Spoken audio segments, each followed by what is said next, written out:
माणिकरावांचं कृषी मंत्रीपद काढून घेण्याच्या हालचाली, कोकाटेंचं डिमोशन करून मकरंद पाटलांना कृषी मंत्रीपद दिलं जाण्याची शक्यता।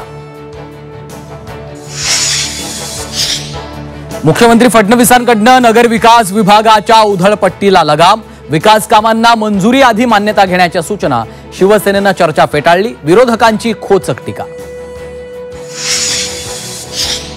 अंजली दमन यांनी गृहराज्यमंत्री योगेश कदमांविरोधात थोपटले दंड, डान्स बार असलेले गृहराज्यमंत्री नकोत अंजली दमानी यांची मागणी, तर सावली बारमध्ये अटी शर्थींचं उल्लंघन झाल्याचाही आरोप।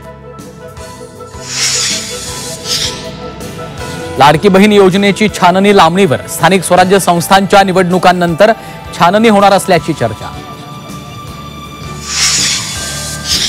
छावाच्या विजयकुमार घाडगेंना मारहाण प्रकरणात मुख्य आरोपी सूरज चव्हाण पोलिसांना शरण आणि जामीनही मंजूर, चव्हाणांसह 10 जणांना अटक।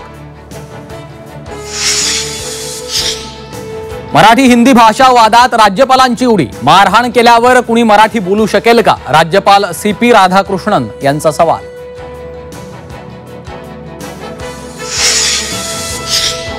कल्याणमधील तरुणीला मारहाणीनंतर आरोपी गोकुळ झा अंडरग्राऊंड, लूक बदलून पोलिसांना गुंगारा, मनसैनिकांनी अखेर गोकुळच्या मुसक्या आवळल्या।